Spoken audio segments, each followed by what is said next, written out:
Eu oro ao Espírito de Deus que nesse momento nos colocamos na sua presença. Eu oro ao Senhor para que interceda sobre a minha vida, sobre a tua vida, sobre a nossa casa, sobre a minha casa, sobre a casa de quem estiver aqui comigo nesse momento, interferindo, intercedendo sobre essas vidas, Senhor. Ah, Pai, coloco na tua presença as vidas de todos que estão ouvindo a tua palavra hoje, para que o Senhor interfira dando aquilo que é real, um discernimento verdadeiro, um discernimento real em meio a tantas ilusões, Pai.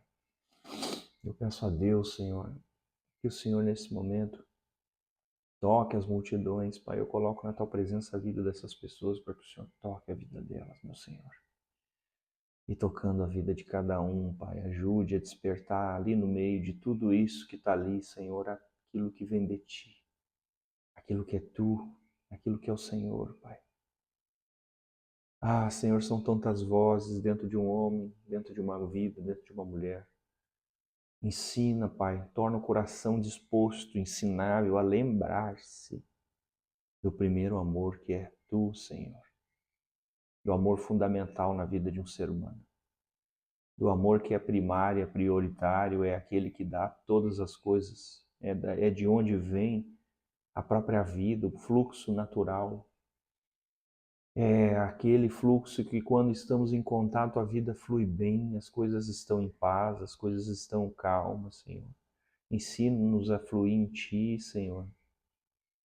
A ser menos propensos aos desejos de morte, aos desejos de penalização, aos desejos de pulverizar os recursos. Ensina-nos, Senhor, a ter esse apreço, esse zelo pela tua obra, pela tua mão, pelo teu fluir, pelo teu Espírito Santo. Porque é tão bom e todos gostam quando estão fluindo no Espírito Santo, Pai.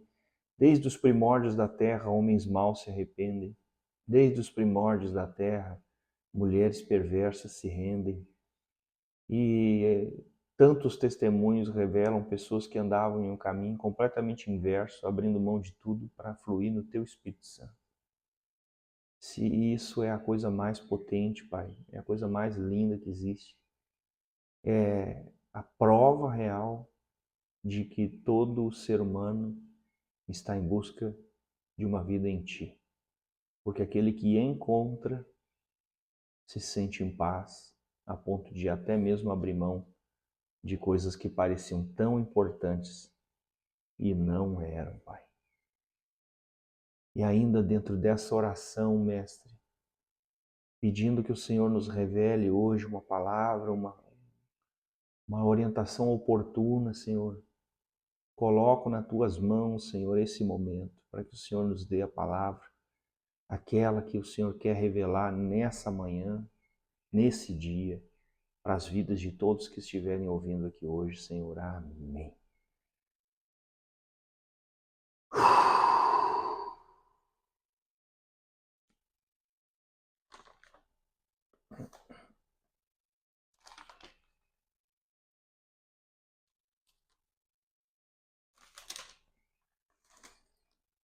E provando que não temos controle das coisas, né?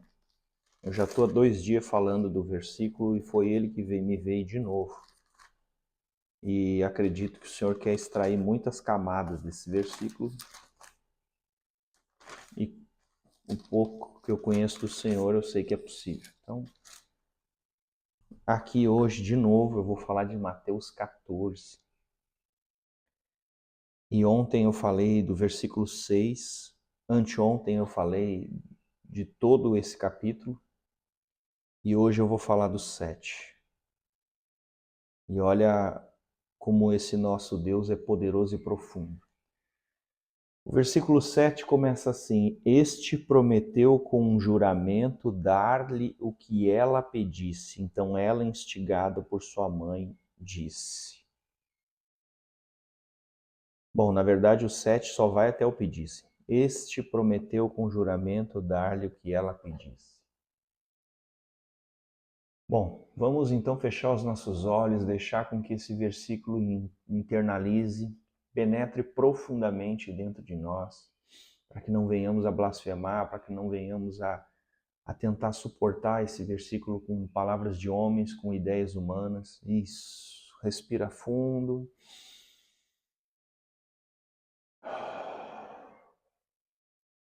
Mais uma vez. Última vez. Muito bem.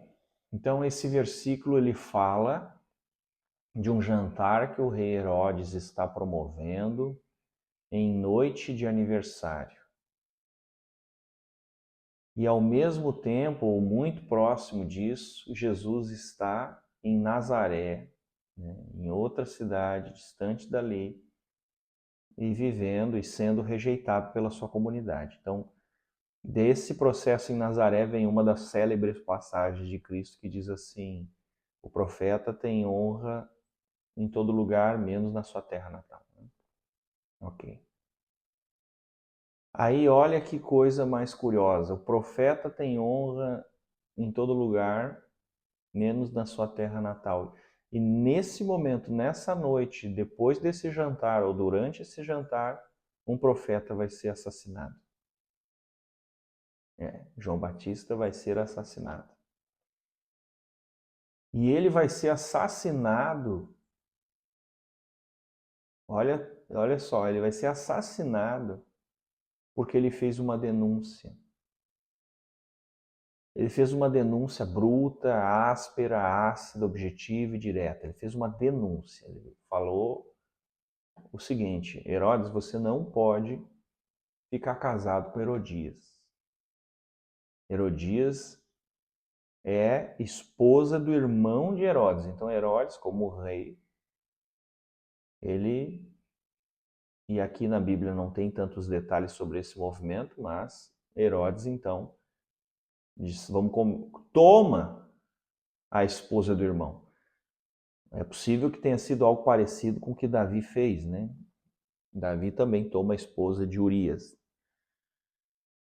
E isso tem consequências muito severas. Deus tem, né, espiritualmente, Deus tem todo esse testamento, toda a Bíblia, Deus tem uma questão com esse lugar. Esse lugar ele toca em coisas abomináveis, ele toca... Então, Herodes vai acumulando coisas contra si mesmo. Herodes vai acumulando dentro do seu plantio coisas que vão complicando a sua situação e a situação da sua família, a situação da sua vida, porque ele está prestes, sob qualquer pretexto que seja, amado, de cometer um crime muito sério, que é encerrar a vida de um homem de Deus. E ainda que Deus preveja isso está nos mistérios do Senhor, ainda que Deus preveja isso, ainda que a gente possa dizer, sim, Deus poderia ter impedido, aí isso está num lugar muito difícil para nós, que é essa onisciência do Senhor, né? Onde os eventos estão todos entrelaçados em uma lógica impossível de alcançar. Uma lógica impossível de alcançar. Os eventos estão todos entrelaçados em uma lógica impossível de alcançar. Então o que está acontecendo é que Herodes faz uma promessa, e aí nós temos que entender a intenção dessa promessa, ou seja, o que essa moça está fazendo? A enteada, né? Ele é casado com Herodias, que era esposa do seu irmão.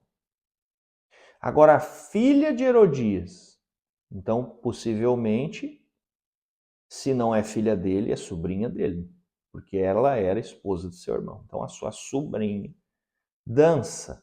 Essa dança, se você forem ver em filmes e todas as coisas, ela é bem provavelmente uma dança bem sensual. Uma dança bem sensual. Então essa menina, que é sobrinha, faz uma dança influenciada pela própria mãe e com intenções claras de seduzir o rei em um único propósito: encerrar a vida de João Batista. Então, essa trama, essa família está associada a quê? Não é? Essa família, Herodes, Herodias e sobrinha, filha, estão encerradas em que trama? A que governo está sobre a vida dessas pessoas? Que governo está sobre a vida dessas pessoas? Essas pessoas são dentro dessa cultura israelita, essas pessoas são pessoas que têm uma função, em um certo termo, muito importante. Elas são pessoas com a função social e um eixo, né, de rei, de sacerdócio, um tipo de sacerdócio, e estão completamente distanciadas disso. Completamente distanciadas disso, porque tem dificuldade de reconhecer a vinda de um profeta e as duras palavras de correção que um profeta traz. Então, talvez Herodes poderia, no tempo em que João Batista tivesse preso, ido lá conversar com João Batista. E dado a chance de João Batista levar a outra parte da palavra. Qual é que é o problema da profecia? A profecia, qual é o problema quando a gente recebe uma palavra dura? É que a palavra dura ela é a abertura da conversa, ela não é toda a conversa. Mas se você não está disposto a continuar a conversa quando vem uma palavra dura, você não recebe a graça, a bênção e a nutrição que vem depois.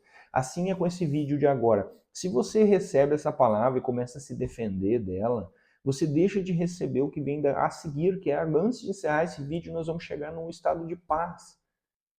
Porque essas coisas elas vêm para libertar e não para nos judiar, amados. Deus, quando se move, todos os movimentos de Deus são por libertação. Porque Deus, em seu relacionamento com homens, ele faz homens livres. Ele faz homens livres. E isso é um paradigma muito louco, porque se você lê a Bíblia, ela chama os filhos de Deus muitas vezes de servos, meu servo, meu servo. Mas isso a nível em espírito, em espiritual, esse servo ele tem muito mais, ele tem uma coisa que não se tem como se nomear e que dá uma sensação clara de liberdade, porque um cárcere interior é desfeito. Porque enquanto você está em Deus, você está em próximo dos atributos de Deus. Mas quando você está fora disso, você começa a viver a ausência dos atributos de Deus na sua vida. E eles são angustiantes. Então a vida desse Herodes era uma vida angustiante e eu tenho certeza que ele instintivamente sabia o que ele estava fazendo, mas ele cumpre uma promessa e aqui ele tem o derradeiro processo desse versículo. Ele faz uma promessa pública. E aí dentro desses feitios de homens, uma promessa pública precisa ser cumprida, ainda que ela seja contrária a Deus. E aí Jesus lá na frente diz assim: não jura, meu, não jura. Não jura nem por pai, nem por mãe, menos ainda por Deus. Não jura. E Deus já falava isso no Velho Testamento, né? Não usa meu nome em vão. Mas vamos lá, não jura. Não faz isso aí, não faz promessa. Por dois motivos. Porque, primeiro, pode acontecer qualquer coisa que você não tem controle, e aí? O que você vai fazer? Você vai honrar a promessa ou você vai ter humildade e capacidade de dizer, bah, meu, viajei, não posso cumprir? Então, se você vai descumprir, para que prometer? Se você sabe que Deus pode mudar a sua realidade, a sua sorte a qualquer momento, por que você vai fazer promessa? Então não faz promessa nenhuma. Não prometer para quê? Para quê? É para enganar o outro, cara. Ou você vai seguir, e aí se a vida botar você numa enrascada, você vai cumprir a promessa, se isso custar a sua vida, se isso custar a vida de uma pessoa, como esse cara fez, você vai mesmo cumprir. Então a promessa, que serventia ela tem? Se for para ela te botar em cilada. E a segunda questão é que você pode ser usado dentro das suas convicções e ser enganado, porque existe, assim como existe Deus, existe uma força que é anti-Deus. Existe uma força que é contrária a Deus, que é a força que quer sustentar esse pecado, essa morte, essa guerra na terra. E aí o mistério que rege isso eu não sei. Mas é dor, é trauma, é ferida, tudo que faz a gente se associar a um amigo perverso tem a ver com dor, trauma, ferida, autoestima. Porque aquele que sabe que é filho de Deus vai se dobrar para quem? Aquele que sabe que é filho de Deus vai se render por que conversa, que notícia, irmão. Aquele que sabe o valor de ser filho de Deus vai deixar de ser filho de Deus por causa de quê? Por causa de sentimento, por causa de promessa, por causa de uma dança. É sério isso? Porque aquele que está dedicado a andar e ser filho de Deus, ele goza no seu corpo dos atributos de Deus. E esses atributos trazem caprichos e capacidades ao homem que o homem sem esses atributos não tem. Não Tem. Então é difícil andar na terra como um filho de Deus. É difícil pelo sentido de que você agora precisa honrar esse lugar. Ainda que muitas vezes todo o resto que está ao redor vai desonrar você. Então eu trago esse versículo hoje, ficou bem longo, eu esperava fazer ele bem mais curto. É um versículo que o Senhor tocou agora no nosso coração e eu quero orar então, desejar que possamos estar mais livres hoje, mais dispostos, que essa palavra traga um renovo hoje para a sua vida, que você possa perceber as armadilhas que a vida e as ciladas que o inimigo, que a vida trama para afastar você do Senhor, para afastar você daquilo que é revelação e libertação, fazendo convites perigosos, convites sedutores, né? Às vezes a terra e o inimigo começam a fazer convites sedutores, convidar você para coisas que fazem você se engrandecer. Aqui era aniversário de Herodes, aí ele ganha uma super dança. Daqui a pouco ele estava querendo aquilo dentro daquele pecado secreto dele, desejando a própria sobrinha. Aí a sobrinha vai lá e faz uma super dança, e aí a que custo, né? O custo da vida de um profeta, isso recai sobre a casa dele com certeza. Ao mesmo tempo, essa menina se sujeita a isso por amor à mãe. A mãe faz toda essa lambança porque João Batista acusou e denunciou o erro e a falta que também era dela, né, de abandonar e trair o próprio marido para ficar com o irmão do marido, uma confusão sem fim. Então, muito do padrão das trevas é apagar a verdade para continuar nas trevas, né? E o padrão de Deus não, é revelar as trevas e gerar arrependimento. Então eu desejo nesse momento que o Senhor possa derramar sobre a tua vida um padrão de libertação, um padrão de arrependimento, que se você tiver nesse momento trevas ativas na sua vida, dentro do seu coração, da sua mente, caia por terra agora, que tu possa ofertar isso a Deus, que tu possa suportar as trevas ao invés de render-se a elas, muito mais mantendo-se em Deus, nos atributos que Deus derrama sobre os seus filhos, porque deles tu produzirás boas coisas e dessas boas coisas muitos frutos virão. Fique em paz, que a vida seja cheia do Espírito Santo no teu caminho, na tua vida,